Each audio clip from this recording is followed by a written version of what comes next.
جاننے والا ہے، سننے والا بھی اللہ، عمل کی کیفیت کو جاننے والا بھی اللہ۔ جس انداز سے اور محبت سے مانگا جا رہا ہے اس دل کی اندرونی کیفیت کو جاننے والا اللہ اور کوئی نہیں ہے، نہ انبیاء میں نہ اولیاء میں کوئی بھی نہیں۔ ایک رب ہے جس کو حضرت ابراہیم علیہ السلام پکار رہے ہیں۔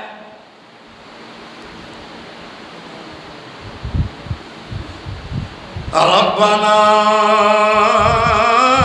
تقبل منا انك انت السميع العليم۔ قبولیت کس کی طاقت ہے؟ جو عمل کی کیفیت کو جانتا ہے، جو نظریے کو جانتا ہے۔ قبول کرنے والا بھی وہی ہے، اس کو پتہ ہے عمل کرنے والا بندہ کس طرح عمل کر رہا ہے، دل کی محبت کس معیار کیا ہے۔ پھر جب جانتا بھی وہی، سنتا بھی وہی، بندے کے عمل کی کیفیت کو پہچاننے والا بھی وہی، تو پھر اسی کو قبول کرنے والا بھی تنہا اکیلا اللہ ہے۔ اس لیے جس نے گوشت کھانے کی نیت سے بھی قربانی کر لی تو عمل تو معیاری نہ بنانا، عمل تو معیاری اس شان اور شوکت والا تو نہ بنا کہ تم نے تو قربانی اس لیے کی ہے کہ گوشت کھائیں گے۔ یہ نیت بھی اگر ہو تو قربانی قطع نہیں ہے۔ اور اگر اسی نظریہ کے مخالف بندہ ہو، یہ بات یاد رکھنا، کس نظریہ کی جو میں بیان کر رہا ہوں، ربنا تقبل منا، رب وہ ذات ہے جو قبول کرنے والی ہے، جو قبولیت کا شرف میرا عمل لے گا اور میں آخرت میں عزت دار بن جاؤں گا، دنیا میں بھی اس کو تب قبول کرے گا جب عمل کیا ہوگا، خالص معیاری ہوگا، خالص ہوگا۔ کہ یہ سارا کچھ کرنے والا کون ہے؟ ہاں، قبول کرنے والا اکیلا۔ کیوں؟ اس لیے اللہ جی شرف قبولیت تو دینے والا ہے ہر عمل کو۔ شرف قبولیت کون دینے والا؟ تو معلوم ہوا کہ دیکھنے والا وہی ہے۔ شرف قبولیت انسان کے عمل کو کون دینے والا؟ معلوم ہوتا ہے کہ دیکھنے والا، عمل کی کیفیت کو جاننے والا مسجد میں آئے۔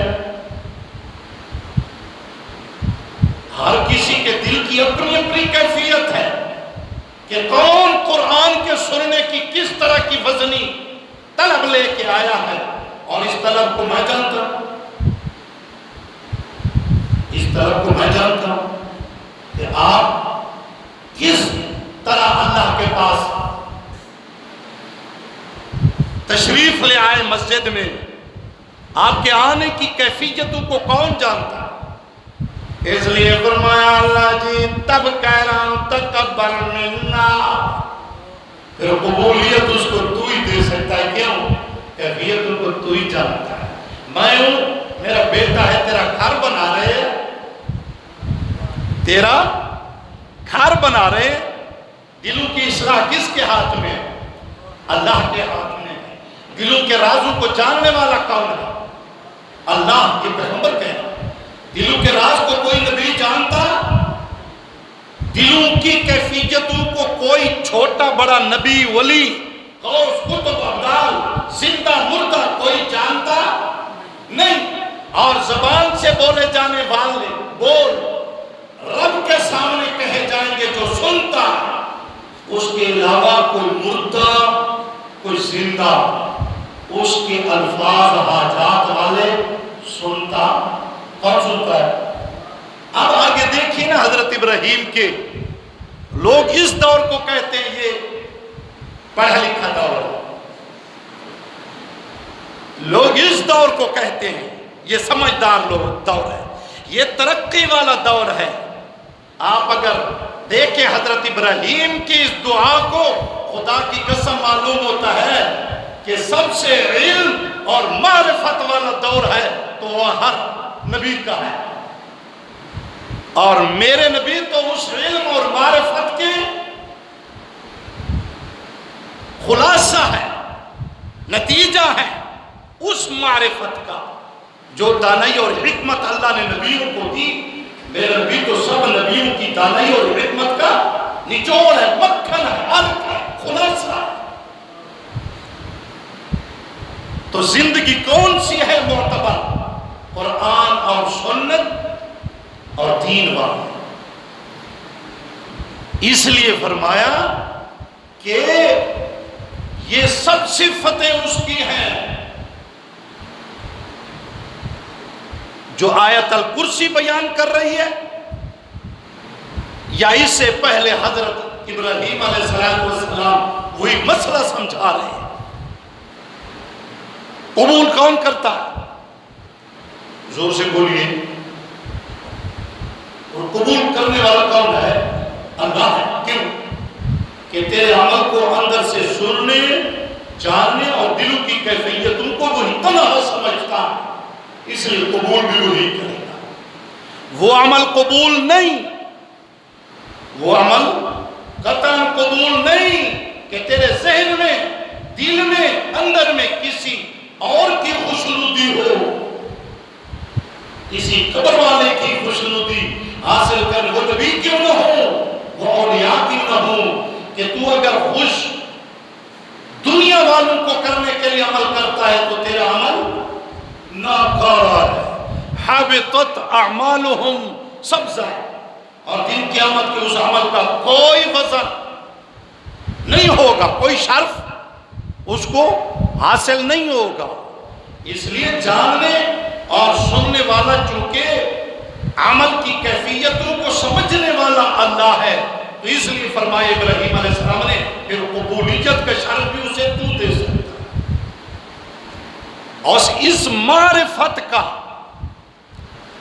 اس طرح کی پہچان کا حق بھی کس کا ہے؟ اس رب کا ہے جس کو دنیا میں رب کہا جاتا ہے۔ اس لیے فرمایا ربنا تقبل منا، یہ ہم سے تو قبول کرنے کی،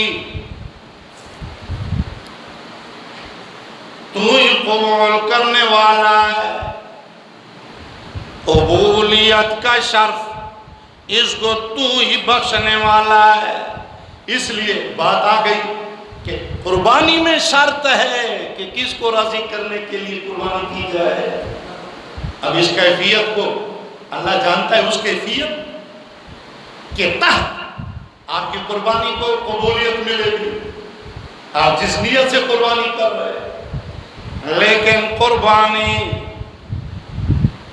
ایک تو اسی کے لیے ہے، گوشت کے لیے نہیں ہے، اس لیے نہیں ہے اللہ معاف فرمائے کہ میرے بچے کسی اور کے گھر کسی اور کی قربانی نہ دیکھے، کیوں نہ میں اپنی قربانی کروں، میرے بچے میری قربانی کو اپنے گھر میں رہ کے دیکھیں۔ میں نے اس لیے قربانی کی کہ بچے پریشان نہ ہوں، میں اس لیے قربانی کر رہا ہوں کہ محلے والے کیا کہیں گے، میں اس لیے قربانی کر رہا ہوں کہ فلانا کیا کہے گا، فلانا کیا کہے گا۔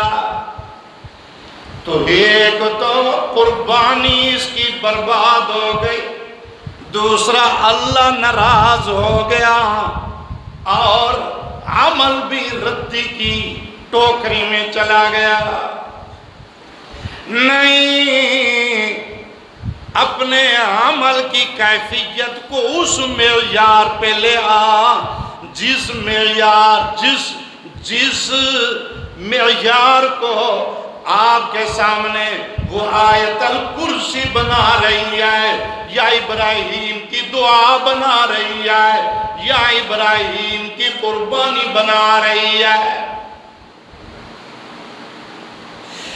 اس کی قربانی قبول ہوگی جو نظریہ ابراہیم پر ہوگا۔ نظریہ ابراہیم جانتے ہیں، اس سارا آیت الکرسی والا نظریہ حضرت ابراہیم کا ہے۔ اگر وہ نظریہ ہے تو تیری قربانی ہے، اگر وہ نظریہ نہیں تیری قربانی نہیں، پھر وہی گوشت ہے، کھاؤ خوب مزے لو۔ نظریہ ابراہیمی کے ساتھ قربانی ہوگی، اور اگر کسی کا بڑا جانور جس میں 7 شریک ہے، اس میں 7 کے 7 نظریہ ابراہیمی ہو، 6 کا نہیں کہ 6 کا ہو اور 1 ہو حضرت ابراہیم کے نظریے سے ہٹ کر، قربانی اس کی بھی وہ 6 کی قربانی، اگر وہ 7واں نظریہ ابراہیمی سے ہٹ کے قربانی کیا، نظریہ اس کا ابراہیم علیہ السلام کے خلاف ہے، خدا کا وعدہ کی قربانی اس کی بھی نہیں، اور جتنے حصے دار ہیں ان کی بھی نہیں۔ یہ الفت کی بات ہے، کسے؟ یہ معرفت کا قصہ ہے، کس کا؟ یہ محبت کی بات ہے، کس کی؟ اللہ کی، فقط اللہ کی۔ عمل جو یقیناً رسول کا ہوگا، عمل یقیناً رسول کا ہے، سنت یقیناً رسول کی ہے۔ محبت کس کی ہوگی؟ معرفت کس کی ہوگی؟ رضا کس کی ہوگی؟ اس لیے تو فرمایا نا، ربنا تقبل منا، قبول ہم سے کرنے والا تو آ، کیوں؟ آگے سنیے،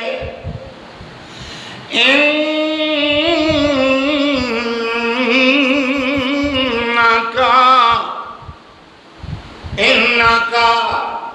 انت السمیع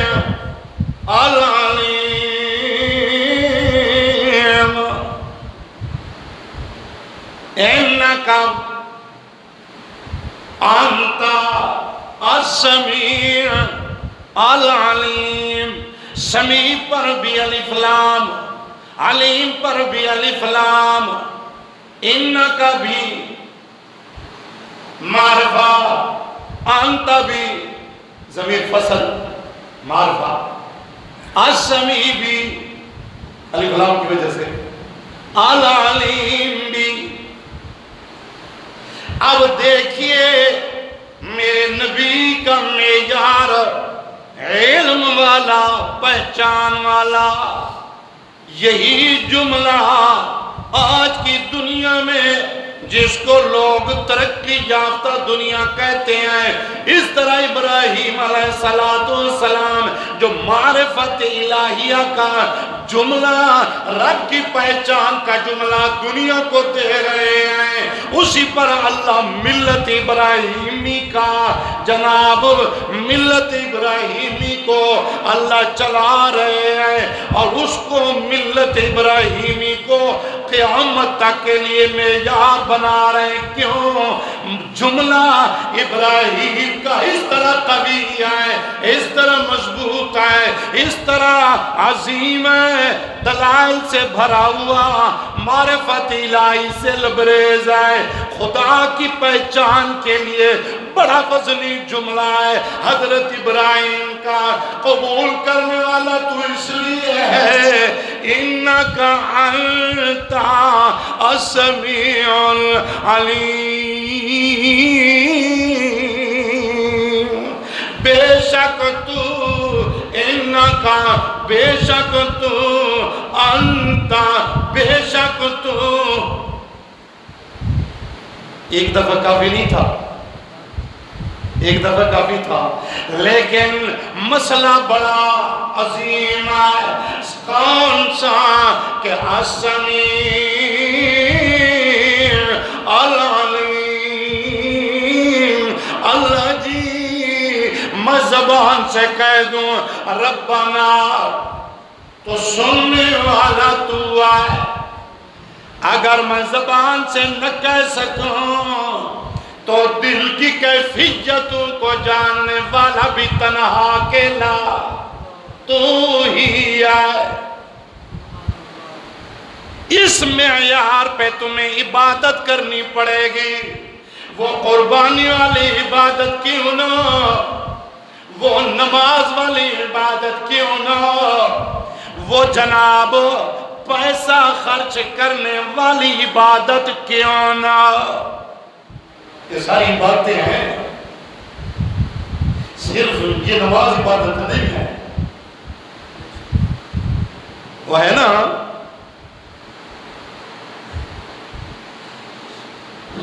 پتہ نہیں مطابقت ہے یا نہیں ہے، دماغ میں آیا ہے۔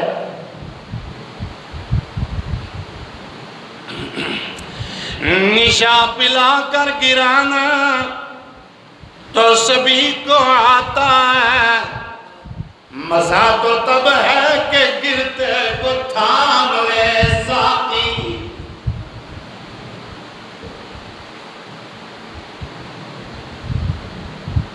گرتے کو تھام لے ساقی،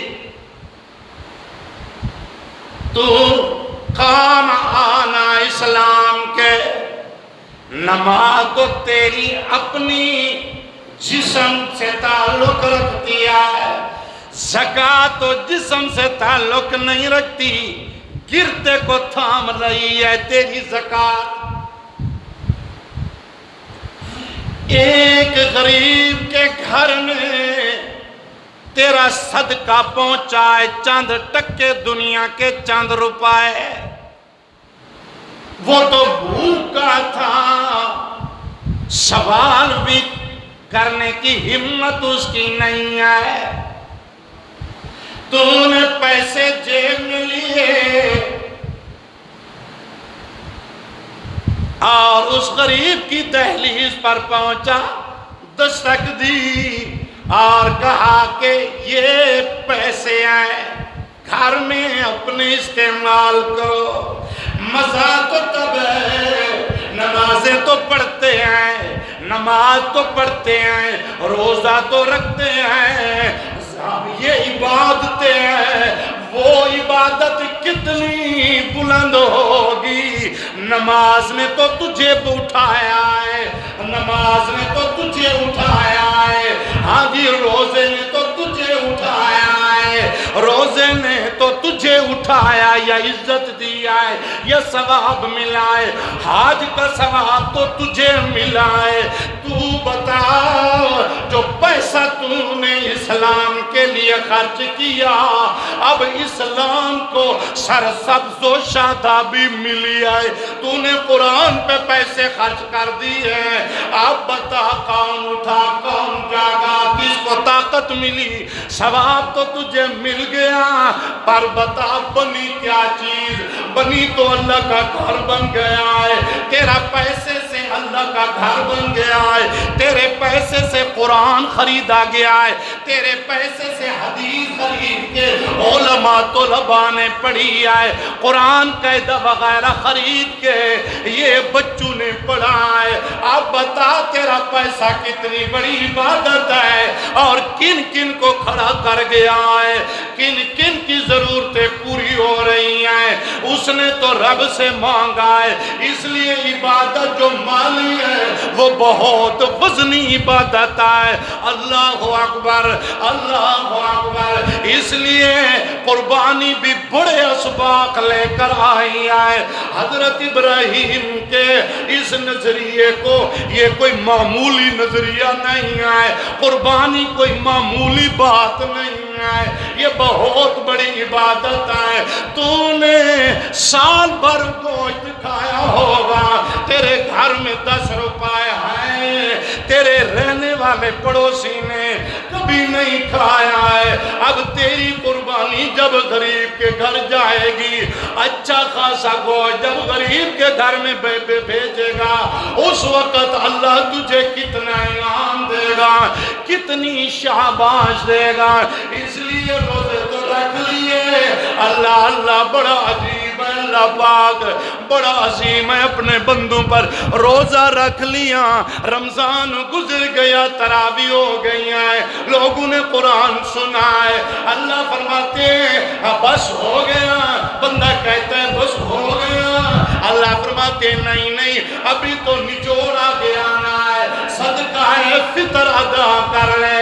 تو نے نمازیں بھی پڑھی، تو نے روزے بھی رکھے، قرآن بھی سنا، تراویح بھی پڑھی ہے، میں نے بھی مان لیا ہے، اب آ جا، میں ایک اپنے بندو کی خوش کرنے کے لیے ایک تحفہ بھیجتا ہوں، گفٹ بھیجتا ہوں اپنے بندو کے لیے، بندو پر عیدی فرض کر رہا ہوں، صدقہ فطر کا نکال لو، پیسہ گھر سے نکال لو، غریب کے گھر پہنچا دو۔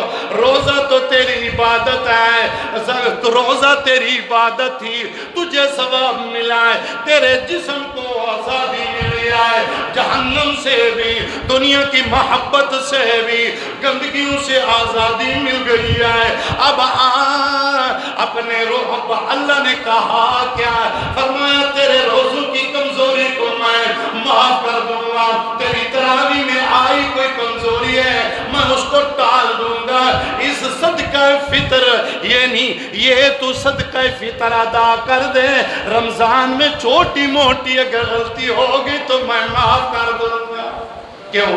غریب کے گھر کھانا گیا ہے، تیرے 2 پیسے گئے، تیری گندم گئی ہے غریب کے گھر، تو نے آٹا بھیجا ہے نا غریب کے گھر، تو مالی عبادت معمولی عبادت نہیں ہے۔ ابھی لوگ اپنی قربانی سے جان چھوڑانے کی کوشش کر رہے ہیں، ہیلے کہ میرے اوپر قربانی واجب ہے کہ نہیں، اور پھر جب لیتا ہے قربانی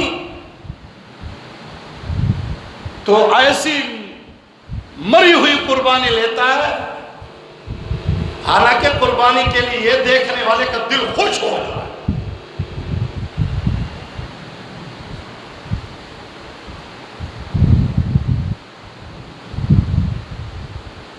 ادھر تو ابراہیم کے گلے پہ چوری چل رہی ہے، ادھر تو بکرا نہیں ہے، ادھر تو دمبا گھٹا نہیں ہے، تیری طرف سے تو جناب بیٹا لٹایا جا رہا ہے رب کے سامنے، اور اللہ کو کہنا پڑا یہ بس کر بس کر بس کر، ابراہیم تو نے بس سچ کر دیا، بس زیادہ رگڑے مت دے، اسماعیل کی گردن پہ زیادہ اپنے زور نہ لگا، میں نے تو خواب میں بتایا تھا، تے نے عمل میں سچ کر کے دکھا دیا، تو بڑا سچا ہے پیغمبر، بیٹا دے رہا ہے، اور اس کو کہا جا رہا قرآن کہتا ہے اسلم، دونوں رب کے سامنے کامل جھک گئے. دونوں کیا ہو گئے؟ کامل جھک گئے، مکمل دونوں جھک گئے. تو یہاں تو بیٹا ہے، آپ تو ڈھونڈ رہے ہیں کہ سستی سستی قربانی کتنا ہو سی، وہ ڈنگر گھنتی جرا پھوسی بھی نہیں مار سکتا. قربانی کرنے کا سبحان اللہ، لوگوں کو دکھانا ہے، بچوں کو خوش کرنا ہے. محلے والے کیا کہیں گے؟ قربانی نہیں ہوگی، قربانی نہیں ہوگی. ایک تو یہ اس طرح کا ذہن ہو تو قربانی بولو نہیں ہوگی. دوسرا، اگر وہ کسی صفت میں رب کے صفات، افعال اور ذات میں کسی کو شریک کرے تو وہ ساتویں حصے میں شریک. آپ کے جانور میں شریک بولو تو شریک نہیں ہو سکتا. اللہ کے ذات، اللہ کے صفات، وہ جو میں پچھلے جمعے آیت الکرسی کا دعویٰ اور دلیل پیش کر رہا ہوں، وہ سارا نظریہ ہے حضرت ابراہیم علیہ السلام. وہی نظریہ ہوگا. یا ابت، اے ابا جان، لما تعبد ما لا يسمع ولا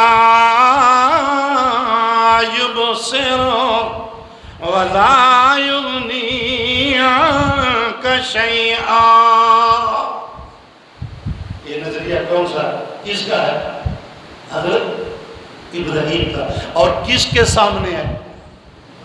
بولو تو صحیح. اپنے ابے کے سامنے، گھر میں. لوگ تو کہتے ہیں کہ تم اس طرح کے کیوں باتیں کرتے ہو، دوسروں کو خواہ چھیڑتے ہو. بھائی سب سے پہلے اگر چھیڑا ہے تو حضرت ابراہیم نے چھیڑا ہے. یہ تو چھیڑنا دین ہے،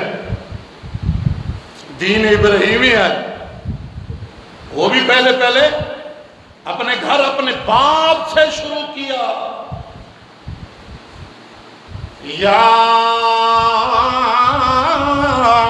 ابت، ابا جان، ان کی عبادت تم کیوں کرتے ہو؟ اب عبادت کا فلسفہ دیکھنا. کون سی عبادت؟ عبادت ہے کیا؟ تم ان کی عبادت کیوں کرتے ہو؟ لما تعبد ما لا يسمع ولا يبصر ولا يغني عنك شيئا. جو مر گئے، جو دنیا سے چلے گئے، یا وہ جن کو تم نے اپنے ہاتھوں سے گھڑ گھڑ بنایا یا ہاتھوں سے دفن کیا، یا بت اپنے ہاتھوں سے بنائے پھر کہا یہ ہماری سنتے آئیں، یا وہ جن کو تم نے اپنے دونوں ہاتھوں سے اپنے کندھوں پر اٹھا کے قبر تک پہنچایا اور پھر جب وہ دفن ہو گئے تو تم کہتے ہو یہ ہماری سنتے ہیں، جانتے ہیں.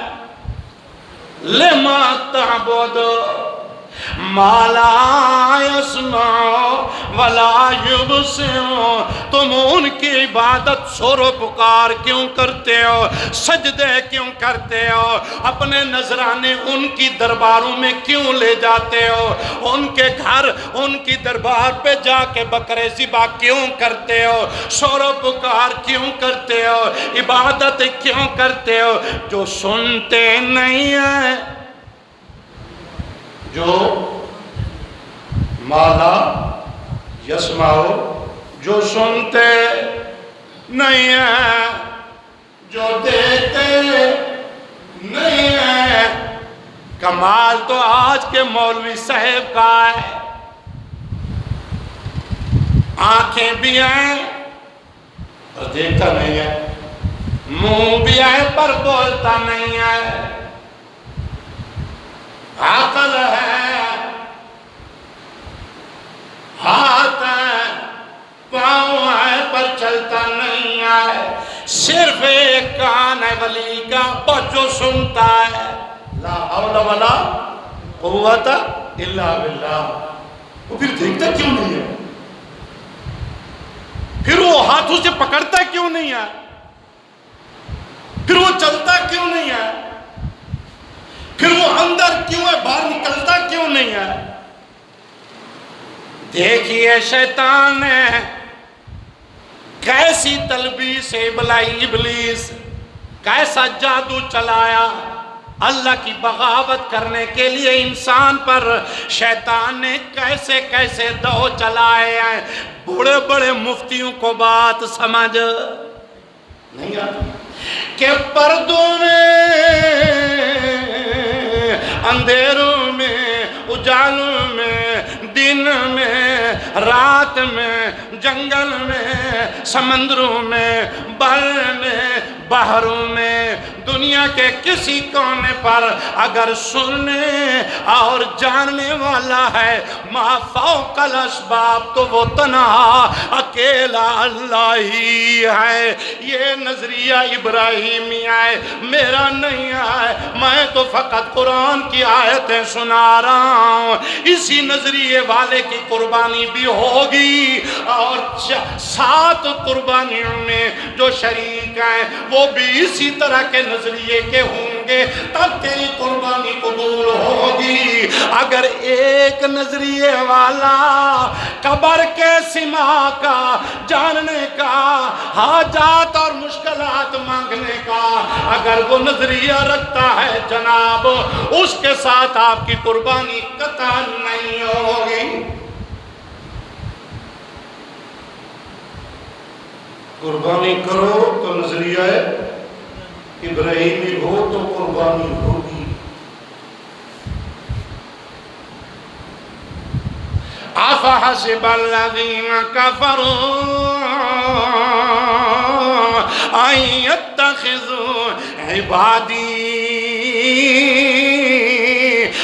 يَتَّخِذُوا عِبَادِي مِن دُونِي أَوْلِيَاءَ۔ میرے بندوں میں کسی کو کارساز بناتے ہیں